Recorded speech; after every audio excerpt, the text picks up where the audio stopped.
سارا گھر کا کام اس پر آن پڑا ہے۔ جب میری شادی نہیں ہوئی تھی میں نے تو کبھی اس سے کوئی کام نہیں کروایا تھا۔ اگر وہ میری مجبوری کی وجہ سے یہاں آئی ہے تو آپ کو اپنا رویہ اس کے ساتھ اچھا رکھنا چاہیے، نہ کہ آپ اسے ڈانٹتے پھرو۔ میں نے ہانیہ کو کوئی جواب نہیں دیا، بلکہ اس کی بے وقوفی پر حیرت بھری نظروں سے اسے دیکھنے لگا۔ اسے سمجھنا چاہیے تھا کہ کس موقع پر اس کی بہن کو کہاں ہونا چاہیے۔ میں بنا ناشتہ کیے ہی آفس چلا گیا۔ مجھے سارا سے چڑ سی ہونے لگی تھی، کیونکہ اس کی حرکتیں ہی کچھ ایسی تھیں۔ ایک بار میں تھکا ہوا جلدی گھر آ گیا۔ دیکھا تو گھر بالکل خالی تھا۔ مین دروازے کی چابی میرے پاس ہوتی تھی۔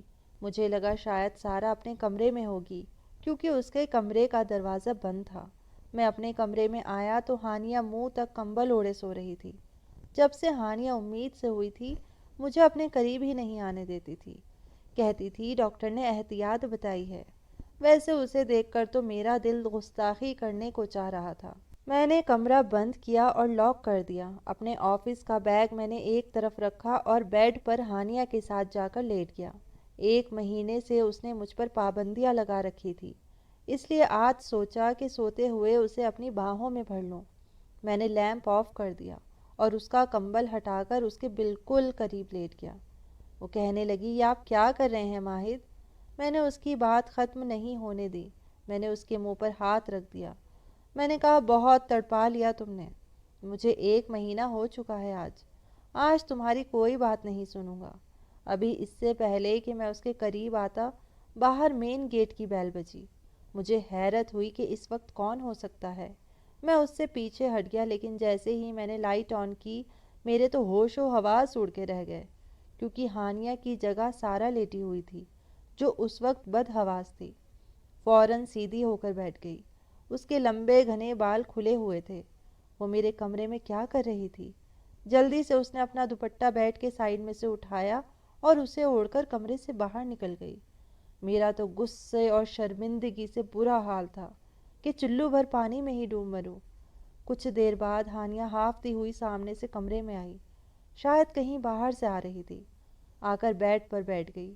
اس نے چادر اتاری اور کہنے لگی، آپ آ گئے آفس سے؟ میں نے کہا، تم کہاں گئی تھی؟ کہنے لگی، میرے پیٹ میں بہت تکلیف تھی، اس لیے میں پڑوسن کے ساتھ ڈاکٹر کے پاس چلی گئی تھی۔ اس کے پاس گاڑی ہے نا، اس لیے کچھ سہولت ہو گئی۔ ڈاکٹر سے چیک اپ کروا کر ابھی آئی ہوں۔ یہ سن کر میں پریشان ہو گیا۔ میں نے کہا، کیا ہوا تھا تمہیں؟ مجھے فون پر کیوں نہیں بتایا؟ کہنے لگی، کیا ہو گیا آپ کو ماہد؟ آپ آفس میں ہوتے ہیں، کاموں میں الجھے ہوئے ہوتے ہیں، میں کیوں پریشان کرتی آپ کو؟ اس حالت میں عورت کی طبیعت کچھ ایسی ہی رہتی ہے۔ بس پہلی بار ہے نا، اس لیے مجھے ذرا سا ڈر لگ رہا ہے۔ پھر ڈاکٹر نے کہا کہ کچھ نہیں ہے، ٹھیک ہو جاؤ گی، میڈیسن لکھ کر دی ہے۔ پر دن پہ دن وہ مجھے کمزور لگتی جا رہی تھی۔ لیکن اس وقت مجھے فکر یہ تھی کہ کہیں سارا اپنی بہن کو یہ بات نہ بتا دے۔ میں تو شاید ہانیہ سے نظریں بھی نہ ملاتا۔ جو کچھ ہوا تھا وہ ایک اتفاقاً حادثہ تھا۔ میں نے اس سے کہا کہ تم آرام کرو، میں ابھی آتا ہوں۔ میں نے اپنے کپڑے بدلے اور کمرے سے باہر نکل آیا۔ سارا اس وقت کچن میں روٹیاں بنانے میں مصروف تھی۔ میں کچن میں گیا تو وہ روٹیاں بنا رہی تھی۔ میں اس کے پاس آ کر کھڑا ہو گیا۔ مجھے دیکھ کر اس نے اپنے چہرے کا رخ بدل لیا۔ میں نے اپنی نظریں جھکائی تھی، کیونکہ غلطی میری ہی تھی، لیکن قصور صرف میرا اکیلے کا نہیں تھا، سارا کا بھی تھا۔ اگر آرام کرنا ہی تھا تو اپنے کمرے میں بھی تو کر سکتی تھی نا۔ میرے کمرے میں لیٹنے کی اسے کیا ضرورت تھی؟ بہرحال میں نہیں چاہتا تھا کہ یہ بات ہانیہ تک پہنچے۔ میں نے اس سے کہا کہ جو کچھ بھی ہوا اپنی بہن سے نہ کہنا۔ میرا لہجہ ذرا سخت تھا۔ وہ خاموش ہی رہی۔ پھر مجھے احساس ہوا کہ مجھے یہ بات تھوڑی نرمی سے کرنی چاہیے تھی، کہیں میرے غصے بھرے لہجے کو دیکھ کر بات خراب ہی نہ ہو جائے۔ میں نے کہا، سارا دیکھو، جو کچھ بھی ہوا وہ محض ایک اتفاق تھا۔ پہلے تو تمہیں میرے کمرے میں سونا ہی نہیں چاہیے تھا۔ پھر تم نے منہ تک کمبل اوڑھ رکھا تھا۔ میں نہیں جانتا تھا، مجھے لگا تم ہانیہ ہو، لیکن پھر بھی جو کچھ ہوا اس کے لیے میں معذرت چاہتا ہوں۔ میرے نرم لہجے کو سن کر وہ کہنے لگی کہ مجھے ہانیہ آپی نے ہی کہا تھا کہ میں ان کے کمرے میں رہوں۔ میں نے کہا، چلو ٹھیک ہے، جو کچھ ہو گیا اسے بھول جاؤ۔ وہ فوراً میری بات مان گئی۔ میں نے شکر کیا۔ اب وقت تیزی سے گزرنے لگا۔ پھر آہستہ آہستہ میری سارا سے کافی حد تک بات چیت ہونے لگی تھی۔ وہ اپنے کالج کی باتیں بھی مجھ سے کر لیا کرتی تھی، لیکن ہانیہ کی حالت مجھے ٹھیک نہیں لگ رہی تھی۔ جیسے جیسے وقت گزرنے لگا اس کا سانس بہت پھولنے لگا، اس میں خون کی بے حد کمی تھی۔ آئے دن کبھی میں اسے آئرن کی ڈوز لگواتا تو کبھی طاقت کے انجیکشن لگواتا۔ اس کی آنکھوں کے نیچے گہرے حلقے پڑ گئے تھے، رنگت بھی پیلی سی ہونے لگی تھی۔ ڈاکٹر نے جڑواں بچے بتائے تھے۔ شاید یہی وجہ تھی کہ وہ بہت زیادہ کمزور ہو گئی تھی۔ 9 مہینے میں تو اس کی حالت ایسی ہو چکی تھی کہ مجھے ویل چیئر لانی پڑی، کیونکہ وہ چلنے پھرنے سے بالکل قاصر ہو چکی تھی۔ ڈاکٹر نے آپریشن بتایا تھا، اس لیے میں اور سارا اسے اسپتال لے کے گئے، لیکن اس کے آپریشن میں بہت سے مسئلے پیدا ہو چکے تھے۔ 1 گھنٹے بعد لیڈی ڈاکٹر کمرے سے باہر آئی۔ نرس نے ہاتھ میں دونوں بیٹے پکڑے ہوئے تھے۔ اپنے بچوں کو دیکھ کر میں خوشی سے دیوانہ سا ہو گیا۔ میں نے دونوں کو اپنی گود میں بھر کر پیار کیا۔ سارا نے ایک بیٹا مجھ سے لے لیا اور پیار کرنے لگی، لیکن ڈاکٹر کے چہرے کو دیکھ کر میرا دل کھٹکا تھا۔ لیڈی ڈاکٹر کہنے لگی، مسٹر ماہد، آپ کی وائف کی حالت بہت خراب ہے۔ یہ سن کر میں بہت پریشان ہو گیا تھا۔ میں نے کہا کہ اسے کیا ہوا ہے؟ وہ کہنے لگی کہ وہ سروائیو نہیں کر پا رہی، ان کے پاس بس کچھ ہی دیر بچی ہے، آپ پلیز جا کر ان سے مل لیں۔ یہ سن کر تو میرے پیروں تلے سے زمین ہی کھسک گئی ہو۔ میں نے کہا، آپ ہوش میں تو ہیں؟ آپ مجھ سے کیا کہہ رہی ہیں؟ کچھ نہیں ہو سکتا میری ہانیہ کو۔ میں نے اپنا بچہ نرس کو پکڑایا اور فوراً کمرے میں چلا گیا۔ وہ کھینچ کھینچ کر سانس لے رہی تھی۔ میں اس کے پاس گیا تو اس کی آنکھوں سے آنسو بہہ کر تکیے میں جذب ہو رہے تھے۔ مجھے دیکھ کر بس ہلکا سا مسکرائی تھی۔ میں اس کے پاس جا کر بیٹھ گیا۔ اس کے دونوں ہاتھوں پر ڈرپ لگی ہوئی تھی۔ میں نے اس کا ہاتھ تھاما۔ میں نے کہا، کچھ نہیں ہوگا تمہیں، میں پانی کی طرح پیسہ بہا دوں گا، تم ٹھیک ہو جاؤ گی۔ لیکن وہ بہت اکھڑے اکھڑے سانس لے رہی تھی، ٹوٹے پھوٹے لفظ بولنے لگی، کہنے لگی، آپ کچھ بھی کر لے لیکن مجھے پتہ چل چکا ہے کہ میرے پاس وقت بہت کم ہے۔ اس نے میرا ہاتھ پکڑ کر ذرا سا دبایا تھا، کہنے لگی، ماہد، میرے بچوں پر سوتیلی ماں مت لے کر آنا، ایسا کرو سارا سے شادی کر لو۔ یہ سن کر میں نے حیرت سے اسے دیکھا تھا۔ اس اچانک کے فیصلے پر میں بالکل بھی تیار نہیں تھا۔ میں نے اس کے ہاتھوں کو پکڑ کر چومنا شروع کر دیا، اس کے چہرے پر ہاتھ لگانے لگا۔ میں نے کہا، ایسی باتیں کیوں کر رہی ہو؟ کچھ نہیں ہوگا تمہیں، خدا کے لیے ہانیہ ایسی باتیں مت کرو۔ لیکن اس کا سانس لینا بھی مشکل ہو رہا تھا۔ میں نے ڈاکٹر کو بلانا شروع کر دیا۔ میں نے چلا کر پورا اسٹاف اکٹھا کر لیا۔ ڈاکٹر نے نرس سے فوراً آکسیجن لگانے کے لیے کہا۔ پورا اسٹاف ہانیہ کے آس پاس کھڑا ہو چکا تھا، لیکن اس نے میرا ہاتھ نہیں چھوڑا۔ وہ مجھے دیکھے جا رہی تھی جیسے اپنی آخری خواہش پوری کر رہی ہو، جیسے مجھے آنکھوں میں سما لینا چاہتی ہو۔ میرے آنسو لگاتار بہہ رہے تھے، لیکن وہ مجھے چھوڑ کر جا چکی تھی۔ میرا شمار ان مرد میں سے ہوتا تھا جو اپنی بیوی کے لیے ساری خواہشات اور جذبات رکھتے ہیں اور ایک بیوی کے قائل ہوتے ہیں۔ ہانیہ سے میری ایسی ہی دلی محبت تھی۔ اس کا دھیما مزاج، فرما برداری میرے دل میں اس کے لیے ایک الگ ہی مقام بنا چکی تھی۔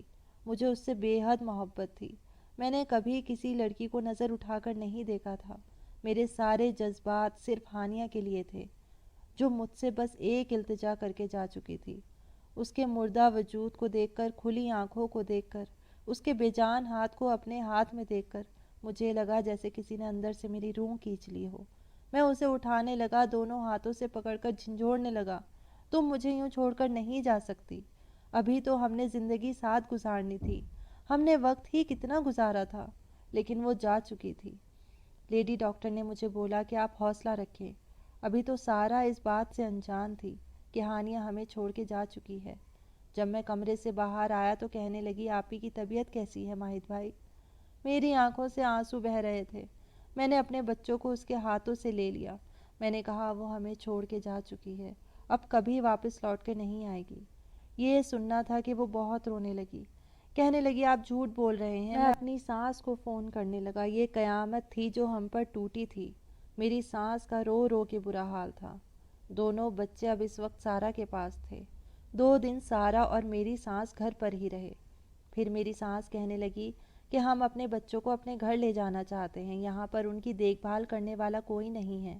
میں نے اس وقت کوئی اعتراض نہیں کیا تھا، سب لوگ گھر سے جا چکے تھے۔ میں تنہا اپنے گھر میں رہ گیا تھا۔ میں تھا یا پھر ہانیہ کی یادیں تھی کہ ابھی ہنستی مسکراتی ہوئی کمرے سے باہر نکلے گی، کہے گی، ماہد آپ کیوں اداس ہیں، میں یہیں تو ہوں آپ کے پاس۔ 1 مہینہ گزر چکا تھا، میں نے اپنا آفس جوائن کر لیا۔ روزانہ کچھ دیر کے لیے ہی میں اپنے سسرال جاتا تھا، وہاں اپنے دونوں بیٹوں کے ساتھ کچھ وقت گزارتا اور پھر واپس لوٹ آتا۔ 6 مہینے ایسے ہی گزر گئے۔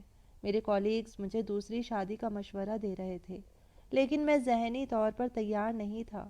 ہوش تو میرے اس وقت اڑے جب میری ساس نے مجھ سے یہ کہا کہ سارہ کا رشتہ آ رہا ہے، اس لیے میں اپنے بارے میں سنجیدگی سے کچھ سوچوں۔ کیونکہ سارہ کا آنے والا رشتہ کافی اچھے گھر سے آیا تھا، میری ساس کا ارادہ تھا کہ اس کی شادی کر دیں۔ کہنے لگی، دیکھو روز روز اچھے رشتے نہیں آتے بچیوں کے، اور وہ لوگ بہت اصرار کر رہے ہیں، ورنہ میں 1 سال کا وقت لے لیتی، سارہ کی منگنی کر دیتی اور تب تک عفان اور حمزہ بھی بڑے ہو جاتے، تم بھی اپنے بارے میں کچھ اچھا سا فیصلہ کر لیتے۔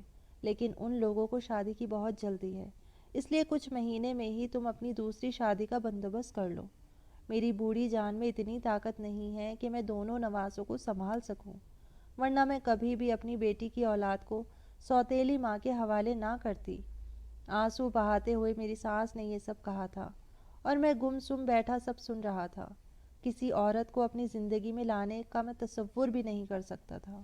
لیکن پھر میرے بچے میری بیوی کی آخری نشانی ہیں، میں بھی نہیں چاہتا تھا کہ کوئی بھی غیر عورت آئے اور ان کے ساتھ سوتیلوں والا برتاؤ کرے۔ میں نے کہا، آپ سارہ کے رشتے کے لیے انکار کر دیں۔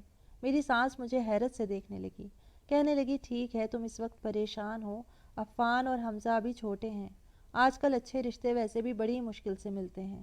اس سے پہلے میری ساس کچھ کہتی، میں نے کہا، آپ سارہ کا نکاح مجھ سے کر دیں۔ آپ جانتی ہیں کہ میرے گھر میں کسی چیز کی کوئی کمی نہیں ہے، میں اپنے بچوں پر سوتیلی ماں نہیں لا سکتا۔ سارہ ان کی خالہ ہے اور ابھی تک ان کی ماں بن کر ہی سنبھال رہی ہے۔ جیسی پرورش وہ کر سکتی ہے، کوئی اور نہیں کر سکتی۔ میرے گھر میں سارہ کو کوئی پریشانی نہیں ہوگی۔ میری بات سن کر میری سانس خاموش ہو گئی۔ کہنے لگی، میں تمہارے سسر سے بات کر کے تمہیں بتاؤں گی، کیونکہ آنے والا رشتہ انہی کے دوست کا بیٹا ہے، اور ہم نے تو دبے لفظوں میں ہاں بھی کر دی ہے۔ میں نے کہا، آپ انکار کر دیں، کیونکہ میں صرف سارہ سے ہی شادی کر سکتا ہوں، اور یہ ہانیہ کی بھی آخری خواہش تھی۔ اس دنیا سے جانے سے پہلے اس نے میرا ہاتھ پکڑ کر مجھ سے وعدہ لیا تھا کہ میں اس کے بچوں پر سوتیلی ماں نہیں لاؤں گا، تو اگر مجھے شادی کرنی بھی ہے تو میں سارہ سے ہی کروں گا۔ تو یہ بات سن کر میری سانس بالکل چپ ہو گئی۔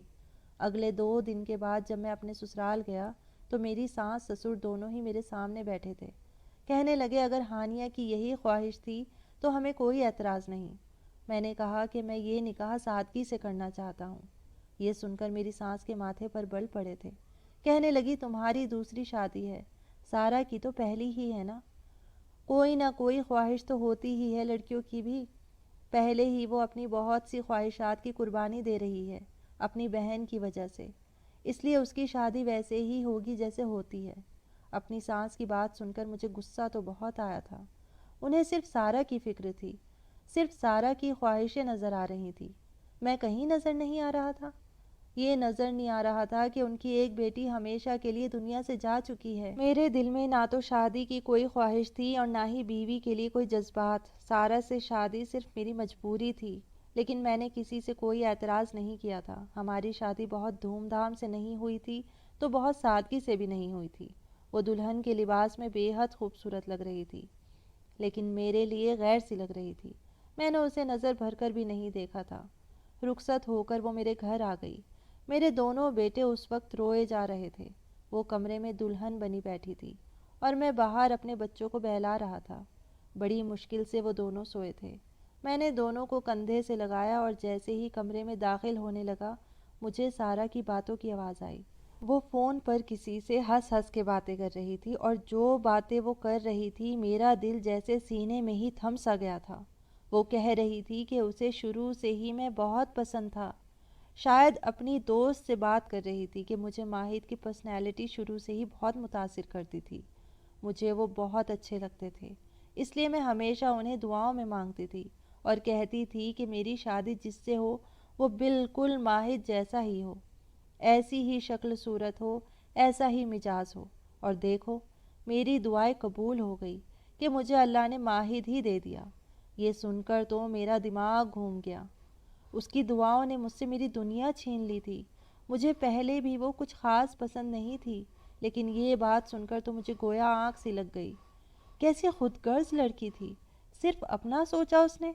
اس کی دعاؤں نے مجھ سے میری بیوی، میری ہانیہ چھین لی۔ میں بڑے غصے سے کمرے میں داخل ہوا تھا۔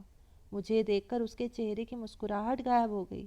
اس نے فوراً فون بند کر دیا اور بیڈ سے اٹھ کر میرے پاس آ گئی۔ میری گود سے عفان کو پکڑا اور بیڈ پر لٹا دیا۔ میں نے حمزہ کو بھی بیڈ پر لٹا دیا۔ دلہن کے لباس میں ہی اس نے ہر کام میرے لیے کر رکھا تھا۔ ہاتھوں میں چوڑیاں تھی، زیور تھا، بالوں میں گجرے بھی لگا رکھے تھے۔ خوش بھی بہت تھی۔ ظاہر ہے اسے اس کی محبت جو مل گئی تھی، لیکن میری دنیا اجاڑ کر ملی تھی۔ اسی لیے میں سوچ چکا تھا کہ اسے نہیں چھوڑوں گا۔ دونوں بچے سو چکے تھے۔ وہ بیڈ پر بیٹھ گئی۔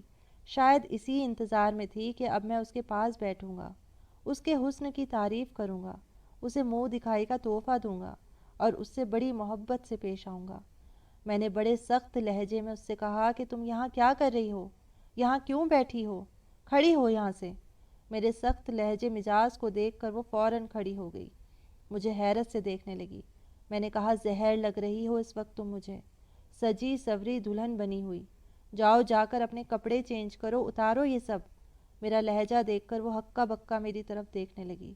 اسے یوں دیکھ کر میں نے اسے بڑے غصے سے دیکھا۔ میں نے کہا، جاؤ یہاں سے، سنا نہیں تم نے؟ اور کپڑے چینج کرو۔ تم اس گھر میں صرف میرے بچوں کی ماں کی حیثیت سے آئی ہو، مجھ پر کوئی حق نہیں رکھتی، مجبوراً شادی کی ہے۔ محبت مجھے ہانیہ سے تھی اور اسی سے ہی رہے گی۔ مجھ سے کوئی امید لگائے مت رکھنا۔ باقی تمہیں میرے گھر میں کوئی تکلیف نہیں ملے گی۔ کھاؤ پیو عیش کرو، لیکن بس نہ میرے دل میں تمہارے لیے کوئی جگہ ہے اور نہ زندگی میں۔ یہ کہہ کر میں باہر جانے لگا اور دروازے کے پاس جا کر رک گیا۔ میں نے اس سے کہا کہ ان بچوں کے ساتھ یہیں سو جانا، میں آج کے بعد سے دوسرے کمرے میں سوؤں گا۔ یہ کہہ کر میں اپنے کمرے کا دروازہ زور سے بند کر کے آ گیا، دوسرے کمرے میں آ کے لیٹ گیا۔ مجھے بار بار سارا پہ غصہ آ رہا تھا۔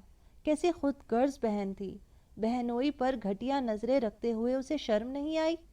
اگر دیکھا جائے تو بہنوئی کا رشتہ بڑے بھائی جیسا ہوتا ہے۔ مجھے اس کی حرکتیں یاد آنے لگیں۔ اس کا مطلب وہ جو کچھ کر رہی تھی جان بوجھ کے کر رہی تھی۔ جان بوجھ کے وہ میرے کمرے میں لیٹی تھی اور میرے ساتھ بائک پر چپک کے بیٹھی تھی۔ یہ سب باتیں سوچ سوچ کر میرا خون کھول اٹھتا تھا۔ اتنا تو میں سوچ چکا تھا کہ اس لڑکی کو ایسا مزہ چکھاؤں گا کہ زندگی بھر یاد رکھے گی۔ نہ جانے اس نے کس طرح سے یہ دعائیں مانگی کہ میری ہانیہ کو مجھ سے چھین لیا۔ اپنی ہی بہن کو وہ مارنے کی دعائیں مانگتی تھی تاکہ مجھے پا سکے۔ میں جتنا سارا کے بارے میں سوچتا اتنا ہی میرا دماغ گھومنے لگتا تھا۔ میرے بچوں کی مجبوری نہ ہوتی تو میں شاید اسے کبھی بھی نہ اپناتا۔ اگلی صبح میں جب کمرے سے باہر نکلا تو اس کی آنکھیں سوجی ہوئی تھی، شاید رات بھر روتی رہی ہوگی۔ یہ دیکھ کر مجھے بڑا سکون ملا۔ میں نے ذرا سی نظر اس پر ڈالی تھی، ناشتہ لگا رہی تھی، ساتھ ساتھ عفان اور حمزہ کو بھی بہلا رہی تھی، کچھ کچھ مجھے بھی دیکھ رہی تھی۔ میں نے بنا اس کی طرف دیکھے ناشتہ کیا اور آفس چلا گیا۔ رات کو جب میں واپس آیا تو وہ تیار ہو کر میرا ہی انتظار کر رہی ہوتی، لیکن میں اس سے بات تک کرنا پسند نہیں کرتا تھا۔ ایک دن میں گھر آیا تو کہنے لگی کہ کیا ہے آپ کو، مجھ سے کس بات پر ناراضگی ہے؟ میں نے آپ سے کیا کہا ہے؟ اگر آپ کے دل میں میرے لیے کوئی جذبات نہیں تھے تو آپ صرف اپنے بچوں کے لیے مجھے شادی کرنا چاہتے تھے تو آپ میرے والدین کو صاف صاف کہہ دیتے تاکہ میں اپنی زندگی کا فیصلہ ٹھیک سے کر سکتی۔ یہ بات سن کر میں نے اسے دونوں بازوؤں سے پکڑا اور اسے اس کا چہرہ دکھایا۔ میں نے اپنا چہرہ اس کے آگے کیا اور اس کی آنکھوں میں آنکھیں ڈال کے کہا کہ مجھے بھی نہیں معلوم تھا کہ تم اتنی خود غرض ہو سکتی ہو۔ اپنی خود غرضی کی خاطر تم اپنی بہن کو بھی مروا سکتی ہو۔ یہ سننا تھا کہ اس کے چہرے کی رنگت بدلی۔ کہنے لگی، یہ آپ کیا کہہ رہے ہیں؟ میں نے کہا، میں تمہاری ساری باتیں سن چکا ہوں۔ تم جو اپنی دوست سے بات کر رہی تھی، مجھے بھی اگر معلوم ہوتا نا کہ ہانیہ تمہاری غلط دعاؤں کی وجہ سے مر سکتی ہے تو میں بھی تم سے شادی نہ کرتا۔ میری مجبوری میرے بچے ہیں، جب بھی میں تمہیں برداشت کر رہا ہوں، ورنہ میں تمہیں کب کا دھکے دے کے گھر سے نکال دیتا۔ تم نے مجھ سے زندگی چھین لی، تمہیں شرم نہیں آئی مجھ پہ ایسی نظر رکھتے ہوئے؟ میں تمہیں اپنی چھوٹی بہن سمجھتا تھا، لیکن تمہاری باتیں سن کر مجھے بہت افسوس ہوا، اس لیے شکر کرو کہ میں تمہیں اپنے گھر میں برداشت کر رہا ہوں۔ وہ کہنے لگی، آپ غلط سمجھ رہے ہیں، جو آپ سمجھ رہے ہیں وہ آپ کی غلط فہمی ہے، لیکن میں نے اس کی کوئی بات نہیں سنی۔ خیر وہ اب چپ چپ سی رہنے لگی، سادہ سے لباس میں اداس سی رہنے لگی، مجھ سے بات بھی نہیں کرتی تھی، ہاں بس میرے لیے سارے کام کر دیا کرتی تھی۔ وقت یوں ہی گزرنے لگا، میرے بچے 3 سال کے ہو چکے تھے، میں نے ان کا ایڈمیشن اسکول میں کروا دیا۔ ایک بار بچوں کی شاپنگ کرنے میں اسے اپنے ساتھ لے گیا۔ جب اس کی دوست سارا کو پہچان کر اس کے پاس آئی، وہ اس سے پوچھنے لگی کہ تم کہاں غائب رہتی ہو، نہ فون پر بات کرتی ہو، نہ کوئی رابطہ رکھتی ہو۔ میں ان دونوں کو دیکھ کر شاپ سے باہر نکل گیا۔ ان دونوں کے بیچ میرا کیا کام؟ میں آس پاس بچوں کے اور سامان دیکھنے لگا۔ کچھ دیر بعد جب میں اسی شاپ پہ واپس آیا تو اس کی دوست کی باتیں سن کر مجھے حیرت ہوئی۔ وہ کہہ رہی تھی کہ ابھی تک میرے بھائی نے شادی نہیں کی، تم نے اس کے ساتھ اچھا نہیں کیا تھا، رشتہ تک پکا ہو چکا تھا، اور تم نے اپنی بہن کی خاطر میرے بھائی کو ٹھکرا دیا۔ تمہیں کیا ملا زندگی سے؟ اپنے آپ کو دیکھا ہے تم نے؟ لگتا ہی نہیں ہے کہ تمہاری شادی کو 3 سال ہو گئے ہیں۔ اپنا چہرہ دیکھو کتنا مرجھا گیا ہے، نہ ہاتھوں میں زیور ہے، نہ کانوں میں، نہ چہرے پہ کوئی میک اپ ہے۔ کیسی زندگی گزار رہی ہو تم؟ اگر میرے بھائی نے تم سے محبت کی تھی تو محبت کے دعوے تو تم نے بھی کیے تھے، لیکن اپنے بھانجوں کی خاطر شادی کی رات جو کچھ بھی تم نے میرے بھائی سے کہا تھا، اسے ابھی بھی ان باتوں پر یقین نہیں ہے، کیونکہ تمہاری آنکھوں میں اس کی محبت کے جلتے ہوئے دیے اس نے بھی دیکھے تھے۔ تم نے جھوٹ بولا تھا اس سے، اور اسے تمہارے جھوٹ پر اعتبار نہیں تھا۔ یہ سب سن کر میں سوچ میں پڑ گیا۔ وہ کہنے لگی کہ میری بہن نے بچپن سے مجھے بہت پیار سے پالا تھا، میری ہر فرمائش پوری کی تھی، مجھے کوئی کام نہیں کرنے دیتی تھی، پھر کیسے ممکن تھا کہ اس کے بچوں کو میں سوتیلی ماں کے حوالے کر دیتی؟ میں اپنی زندگی سے خوش ہوں، میں ساری بات سمجھ چکا تھا۔ شادی کی رات جو بات میں نے سنی تھی وہ سارا اس لڑکے سے کر رہی تھی تاکہ وہ پیچھے ہٹ جائے، اور میں اس کا غلط مطلب نکال رہا تھا۔ میں نے سچ جاننے کی کوشش ہی نہیں کی تھی، اور پچھلے 3 سال سے میں اسے سزا دے رہا تھا۔ میں شاپ میں اندر آ گیا۔ سارا کی دوست مجھے دیکھ کر باہر نکل گئی۔ بچوں کی شاپنگ کمپلیٹ ہو چکی تھی۔ میں اسے ایک چوڑیوں کے اسٹال پر لے گیا۔ میں نے لال رنگ کی چوڑیاں نکلوائی۔ وہ مجھے حیرت سے دیکھ رہی تھی۔ اس کے ہاتھ کو تھام کر میں نے خود اس کے ہاتھ میں لال رنگ کی چوڑیاں پہنائی۔ وہ پتھرائی آنکھوں سے مجھے دیکھ رہی تھی جن میں آنسو جھلملا رہے تھے۔ میں نے اسے فینسی سوٹ لے کر دیا۔ گھر جا کر میں نے اسے کہا کہ آج رات کو وہ یہ پہن کر تیار ہو جائے۔ اسے میں نے کچھ نہیں کہا تھا، اور اس نے بھی کچھ نہیں کہا، بالکل چپ تھی۔ رات کو جب میں کمرے میں آیا تو دونوں بچے سو رہے تھے۔ وہ خاموش سی بیڈ پر بیٹھی تھی۔ تیار ہونے کے باوجود بھی اس کے چہرے پر رونق نہیں تھی۔ میں نے اس کے ہاتھ میں سونے کے کنگن پہنائے۔ اس کے آنسو بہہ رہے تھے۔ میں نے کہا مجھے معاف کر دو، میں واقعی غلط تھا، مجھے تم سے سچائی جاننی چاہیے تھی۔ میری یہ بات سن کر وہ سسکیوں سے رونے لگی۔ کہنے لگی میرے دل میں آپ کے لیے پہلے سے بھی کوئی جذبات نہیں تھے، اور شاید اب بھی نہیں ہیں۔ بہتر ہے آپ مجھے بچوں کی ماں ہی سمجھے۔ وہ یہ کہہ رہی تھی اور یہ کہہ کر وہ بیڈ سے اٹھ گئی۔ اس سے پہلے وہ ناراض ہو کر جاتی، میں نے کھڑے ہو کر اس کا ہاتھ تھام لیا، اسے کھینچ کر اپنے سینے سے لگا لیا۔ میں نے کہا سوری، آج مجھے معاف کر دو پلیز، تمہارے ساتھ زیادتی کرتے کرتے یہ آخری غلطی سمجھ کر معاف کر دو۔ وہ میرے ساتھ لگے روئے جا رہی تھی۔ میں نے نہ اسے خود سے الگ کیا اور نہ ہی اسے رونے سے روکا۔ میں چاہتا تھا کہ وہ اپنے دل کا سارا غبار نکال دے۔ آج پہلی بار مجھے اس سے شکریہ کہنا تھا، اپنے دل کی ہر بات کہنی تھی، اور میں نے خاموشی سے اسے سننا بھی تھا۔ میں جانتا ہوں کہ اس کے بعد صرف خوشیاں ہی ہماری زندگی میں ہوں گی۔